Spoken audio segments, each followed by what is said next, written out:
প্রথমত যে জনগণের জন্য যেটা বেশি দরকার লোকাল গভর্নমেন্টটা যদি ইনঅ্যাক্টিভ থাকে তাহলে সেন্ট্রাল গভর্নমেন্ট ঠিকমতো রান করতে পারে না, আর জনগণের সাথে সরকারের একটা দূরত্ব সৃষ্টি হয় এবং যেটা উন্নয়ন প্রকল্প বলি বা দৈনন্দিনের জন্য মানুষের যে চাহিদা বলি সেগুলো থেকে অনেকটা বিচ্ছিন্ন হয়ে যায়।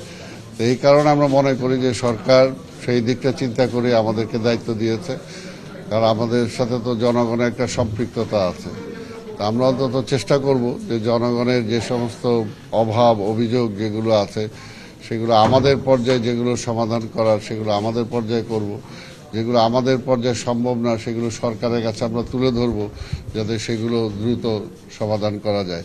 এবং আমরা আশা করি যে আমাদের যে 6 জনকে দায়িত্ব দেওয়া হয়েছে 6 জনই এখানে পরীক্ষিত অন্তত রাজনৈতিকভাবে এবং প্রশাসনিকভাবেও অনেকে বিভিন্ন দায়িত্ব অনেকে পালন করেছেন।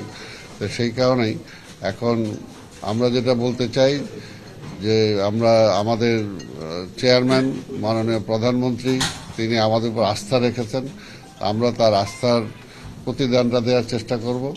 এখন দলের আস্থা অর্জন করেছি, এখন কাজের মধ্য দিয়ে জনগণের আস্থা অর্জন করে ইনশাল্লাহ আমরা নির্বাচনে যাব।